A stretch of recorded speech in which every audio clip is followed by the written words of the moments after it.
Welcome to another episode of The Brand Called You, a podcast and podcast show that brings you leadership lessons, knowledge, experience, and wisdom from thousands of successful individuals from around the world.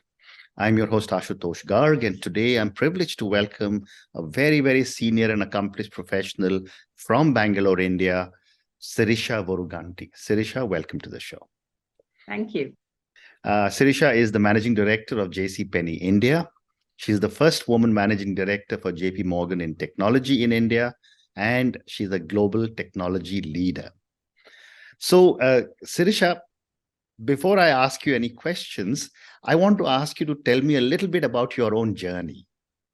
Oh, absolutely. Firstly, Ashutosh, thanks very much for having me on your show. Very, very impressive in terms of what you guys have done over the last many years. So very, very privileged and happy to be here.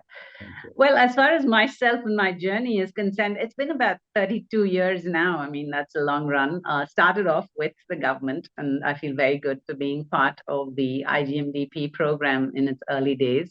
Worked on, the Prithvi and the Nag missiles, and then had the opportunity to work on the Tejas, where we worked on the integrated mission computing for Tejas. Well, that really gave me a system level view of things and how to build systems and so on. And then moved to the private sector for a bit, where I worked on things like, systems on chip, right? Really creating these large system designs on a chip, and we were doing things like hardware, software, co-design, and all of that. And did that for a few years, moved to being an entrepreneur, started and worked on a few companies. Again, a great experience in terms of, what success and failure means in that world is very different from what it means in the corporate world. And after a few years of that, came back to the corporate world, was leading innovation with one of India's largest brands, everything in and around the Mahindra Group. And then, worked at MasterCard. So kind of took a segue into financial services at that point in time. And to me, it was interesting because it gives, again, I'm somebody that's very, very passionate about building systems and understanding larger systems. And, when we talk about connected world and connected commerce, I mean, finance is actually the center of it all. So I think the MasterCard and JP Morgan experience really gave me that. And today with retail, again, I don't see, I see it as a nice segue and to understanding various systems in the larger context today. But that's me in the last many, many years. Amazing. And you also talk about, to quote you, you say that you are a realist and have a history of excellent turnarounds. You are a leader, a builder who can motivate cross-cultural teams to success and fast-track organizations forward to profitability. So given the diversity of your experience, tell me a little bit more about what you have done in the area of human beings and profitability.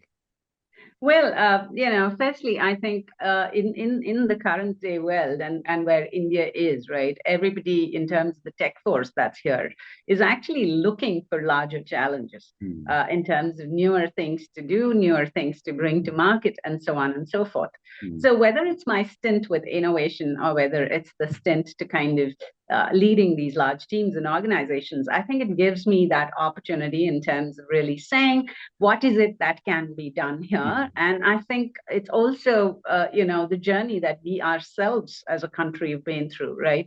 Whether it is, retail, whether it is banking, anything, any other industry too, I think we've made great strides. So today, companies can't come and say, you don't understand that segment. So what I think in my roles in various places, it's really been about creating interesting opportunities and doing something, a little different from the rest of the world. And I think that's kind of brought in people. It's provided growth opportunities, I think, for myself and for teams that I've worked with, and really ensured that we had an excited team that's able to deliver. So to me, overall, that I think has been the reason for turnarounds, right? So In fact, in one of my stints earlier, we actually started what's called a device testing lab in India. We never had what was called conformance test.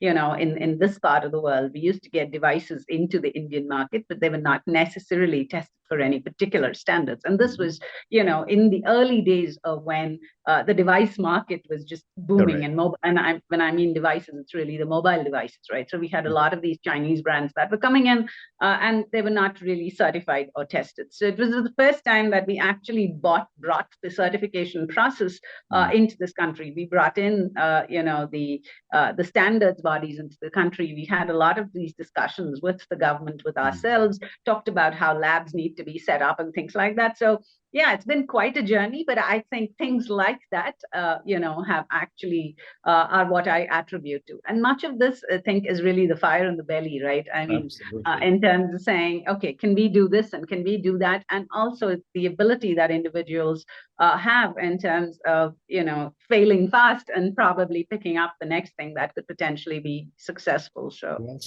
said. Thank you for a great response. Sirisha, you also worked with some very, very big brands, JCPenney, JP Morgan Chase, MasterCard. Tell me about the work that you are doing in India and your areas of focus. Well, primarily the biggest areas that I have worked on in most of these places have been around transformation. In terms of most of the companies, if you look at the history, they've been many, many years old, 60 to 100 years old and 100 plus in some of the cases. So it's been about transforming the technology stack that you have in these companies as you kind of look for newer challenges that the market requires, right? So that, I think, has been, one of the biggest areas of contribution. And I think I got in at the right time when people were talking about breaking the large monoliths, looking at microservice-based architectures, or looking at moving to the cloud. It's really about infrastructure on demand and things like that, right? And the move to the cloud also has its own challenges in terms of how do you deal with data, how do you deal with security and a ton of other things. So I think in terms of and these global capability centers that were set up in India were primarily looking at those problems. And so I think, it's been a great opportunity. And like I told you earlier, I think Indian market and the movement of that market also enables this journey in terms of saying, hey, we can create these, end-to-end solutions, or you can come up with something that the market does not have, at that particular time. So I think all of these are, areas that I think we've been working on and we continue to work on, because these are not problems. These are not really short-term things, right? These are long-term in terms of technology stacks and the changes that need to happen.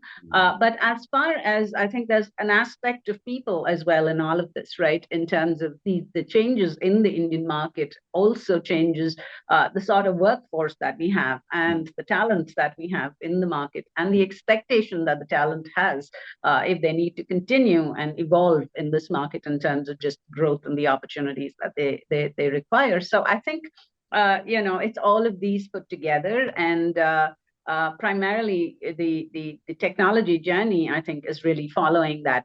The people journey is actually following the technology, vector at this point in time. Fascinating.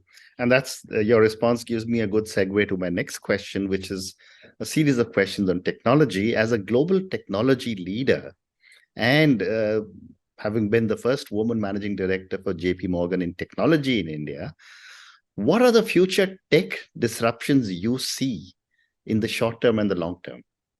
Well, actually, if you talk about the technology and tech disruptions, right, and we talked about it earlier, the connected commerce, the personalization, and loyalty are really going to be, I think, the big ones as I see it. So it's really about customer centricity, and I would believe that's going to be super big, right? And a lot of that is going to be on the data backbone. So focus on data and data systems and all of that is going to be very, very large, things like data mining and all of that. And the second, or there are a couple of other aspects that really would come in terms of a lot of accelerated disruption that we will see in various technologies. And that's where I talked about cloud, because, on-system storage, on-premise storage is actually becoming more and more expensive. So everybody's exploring options for cloud and trying to figure out how personalized data can be moved to the cloud and things like that. So cloud, there's going to be a lot more investments that we look at on the cyber technology, on the cybersecurity front, because with increased data, there's going to be a lot of expectation of cyber fraud and things like that. So that's going to be something that will be key focus. And as we've seen in the pandemic and beyond, digital transformation is another thing that's going to continue, right? Everybody's will definitely have to increase investments on the digital front, because it's a lot of the digital footprint that we have going forward as compared to anything else. Correct. And Sirisha, as a tech leader and as someone in retail, what are your perspectives on the metaverse, and what is it doing to retail and to leaders? Well, I do see the I'm somebody who's, as I said, been part of innovation. And so every new technology certainly excites me. And Metaverse is really no different in the sense that what it brings to the table, right? We're talking about a virtual world. We're talking about avatars. We're talking about, maybe enhancing the customer experience in everything that you do. It could be shopping. It could be, it may make things a lot more collaborative, because you're a lot more together in the virtual world. Right. It could make things like training, etc., super easy. But I do believe there are certain areas that one needs to be careful, amidst all the excitement around the metaverse. And that could be things like, costs are definitely going to go up, because you're probably need to create these simulation environments and different environments as you kind of work through. So that's not going to be easy. I think cyberbullying, some violations of personal data and things like that could be big. And so cybersecurity costs could go up in this, the new world of Meta. We might say, oh, is it going to bring down workforce? And that doesn't necessarily mean a reduced cost footprint for companies. So it could increase cost in other aspects that you need to look at. And today we see a lot of, and what I worry the most about is, I think today we talk about addiction to devices. And I think that is only going to take things to the next level. So I really worry about all of that. And before the world really gets excited about Meta and all the experiences that it can create around Metaverse, which are many, I definitely believe all the other aspects that I called out need to be debated, discussed, before it becomes all pervasive. And I just worry about some of the impacts that it can actually bring in. And this is very similar to AI as well, right? I mean, and or AR, VR, and all of these things. There are a ton of aspects of negativity that we need to discuss and debate and be fully aware of what we are getting into before we kind of sign up to some of these technologies. Well said. And yet, when you look at some of the very big retailers like a Starbucks or a Nike, they're putting very big money in acquiring real estate in the metaverse. Right. Why would you think things like that are happening? I mean, do you see this as an imminent retail opportunity coming up?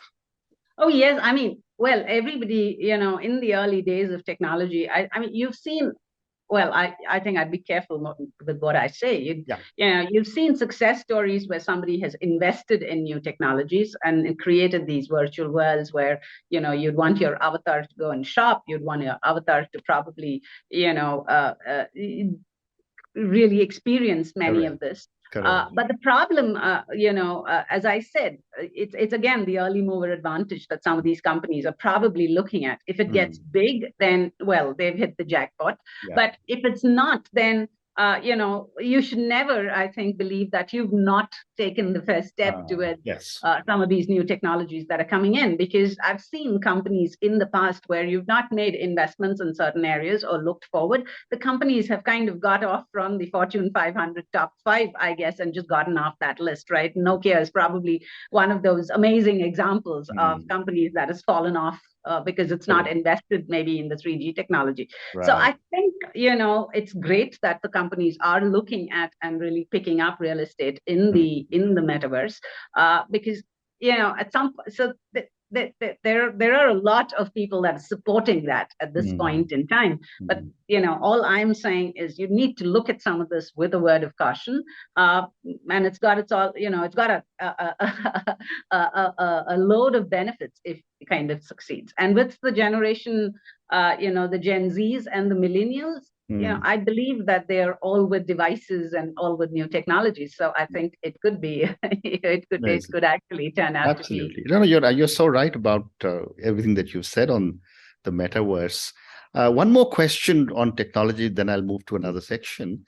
The digital economy seems to be, pervading all our lives. What would you say are your top 2 predictions for the digital economy? And you've already told me about the cloud as one of the factors that are happening, but I'd love to get your perspective. Well, as I said, it's going to be hyper-personalization, I think, in the digital world, because though all of us are on the internet or in the digital space, each one of us would like to have a very personalized experience as we go into that world. So I think, and hyper-personalization requires a lot of investment on data and understanding customer behavior a lot better than the customer himself, perhaps based on usage patterns. So I think, companies will have to double down, or you will see companies doubling down a lot more on data to create these hyper-personalization. There's going to be a lot of investment that's going to continue to be made on non-invasive or non-intrusive payment technologies, for instance, right? Because you want to go through an entire experience, and but you don't want to probably enter your card number all the time, because again, that probably slows down, or so you look at various ways. It could be things like Blink and Pay, or whatever other aspects of technology that you'd like to see and use. I think blockchain will be another one that's going to be big, because a lot of supply chain. So whether it is retail or any of these other industries where there are dependencies, I see a lot of supply chain issues, right? And I think blockchain is coming up with great solutions to address some of those supply chain issues. So I think in addition to cloud, there's going to be a lot of investment on data. There's going to be a lot of investment on some of these new technologies of blockchain, etc. And then the whole improving your digital experiences. So digital transformation is going to be an area that all of us will continue to invest in, right? So it could be, really actually creating everything in the virtual world. Very interesting. Sirisha, I'm going to move to. And in fact, just an example, we were trying to, so for the auto industry, right? At some point, we were trying to say, instead of you going to a showroom and experiencing the car, can the showroom come to your, the comfort of your home, or wherever you are sitting on your device? So can you actually create a virtual tour of the vehicle? So like opening the door, opening the boot, experiencing the inside of the car, and so on and so forth. So it's actually entering, I think, every aspect of life. And so I think these experiences are just going to go, and more as absolutely. And people of my age group have to be ready to be able to understand and appreciate the kind of changes that are happening. Thank you. I'm going to now switch gears completely and talk to you about your role as a board member. And, as a non-executive board member, I mean, I know I have faced this several times, that my fiduciary responsibilities are exactly the same as anyone else. Right. So I wanted to ask you that you've sat on several boards as an independent director. What do you look for before you accept a board position? Well, a couple of things. One, I mean, what is most important for me in anything I undertake, whether it is, firms like the ones that I've worked in, or, some of the startups that I work with, way closely and sit on their boards. I think integrity of the founders and a set of people associated with that company is extremely important. So that's prima facie, that's the first thing I probably look for before I engage with any of the companies. The second, of course, is there are a few technologies that are very, very close to my heart. And, it is things like healthcare. It is, everything that is the Go Green initiatives that we have, right?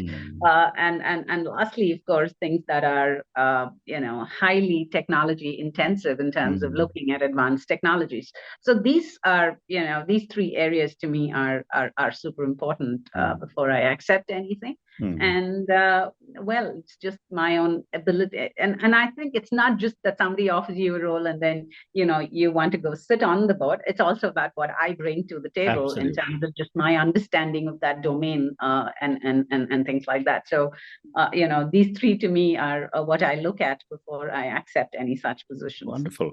And when you talk about it's certainly in a lot of startup companies, I've often heard and faced that there are challenges relating to transparency and governance standards. How do you handle this as an independent board member before you decide to join? Well, I think, one of the reasons that they probably bring in independent board members is to really bring in a lot more credibility to the governance standard of the company, to be able to help with the performance, of the companies and so on and so forth. So to me, I think, the board there are a lot of times when, in the boardrooms, they're not very, very welcoming to dissenting views, that you might have, because you can't be the yes man in the room all the time. So I think boards should really encourage dissenting views and be able to take that, because and the accountability of the board needs to be fairly high as well, because it shouldn't just be that advisory body that you either choose not to listen to a lot of times and then do your own thing. So to me, it's not just about transparency and boards encouraging these dissenting views in the boardroom, but it's also about the sort of accountability that the team has to the board, as well as as they're moving forward with their plans and roadmaps. And so I would look at multiple of these things before I kind of agree on. I have time for one more question, Sirisha, and this is for the thousands of people who will listen to our conversation. Based on your incredible career, in the world of technology, in the world of financial services, in the world of retail, you've done so many different things. What would you say are 3 lessons you would want our viewers and listeners to take away, knowing that this is a very young audience who's listening to us? Well, and so the 3 things that I'll call out, really no compromises on all of them. One, of course, is honesty. I think it's super important and integral to anything that one takes up. Your compass should always try and point to the true north in terms of sheer honesty and integrity. The second is, of course, a lot of hard work. So there are no shortcuts to success. You really need to slog it out, and at the end of the day, you do probably reap the benefits of all the hard work. But I think it's a lot of hard work and a lot of slog and toil to get to the top in anything that you do. It just doesn't have to be a corporate role. It can be anything that you're working in.